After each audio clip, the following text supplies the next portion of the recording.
ഏറ്റുമാനൂർ മഹാദേവ ക്ഷേത്രത്തിൽ ഭാഗവത സപ്താഹ യജ്ഞത്തിന് തുടക്കം കുറിച്ചു. ഡിസംബർ 23 മുതൽ 30 വരെ തീയതികളിലാണ് ഭാഗവത സപ്താഹ യജ്ഞം നടക്കുന്നത്. കുറുവല്ലൂർ ഹരി നമ്പൂതിരിയാണ് മുഖ്യ യജ്ഞാചാര്യൻ. പുരളിപ്പുറം കൃഷ്ണൻ നമ്പൂതിരി, KR നാരായണൻ നമ്പൂതിരി എന്നിവർ സഹ ആചാര്യന്മാരാണ്.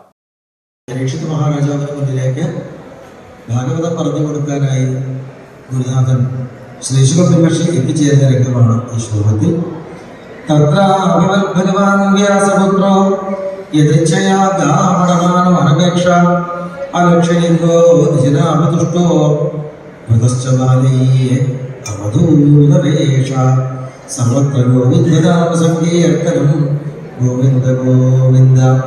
8 വർഷം സുകുമാരപാതികരൂരുവാർക്കും അംസകപോലഗാത്രം ചാർവായുധാക്ഷോണ്ടസ തുല്യകർണസുഭ്രവാദനം കമ്പസുജാതകണ്ഠം നിഗൂഢചത്രം ഋതുതുംഗവക്ഷസം ആവർത്തനാഭി വരുവർക്കുപതരം ച ദിഗംബരം വക്രവീർണകേശം ഗണപതാപം സ്വമരോക്തമാഭം ശ്യാമം സദാ അഭിച്ഛവയം ലക്ഷ്മ്യാ സ്ത്രീണാം മനോജ്ഞം വിജനസ്മിതേന പ്രത്യുക്തിദാസ്തേ പരിവസ്വാസനേഭ്യ തല്ലക്ഷ്മജ്ഞാഃ അഭിഗൂഢവർച്ചസം.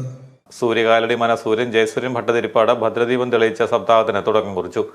വിവിധ ദിവസങ്ങളിൽ doctor R Ramanand, advocate Sanku T Das, മുൻ DGP doctor Alexander Jacob, Vidyasagar Gurumurthy, Rajesh Nadapuram, Krishnatmananda Saraswati എന്നിവർ പ്രഭാഷണം നടത്തും. 30-ന് യജ്ഞ സമർപ്പണത്തിൽ മള്ളിയൂർ പരമേശ്വരൻ നമ്പൂതിരി അനുഗ്രഹ പ്രഭാഷണം നടത്തും.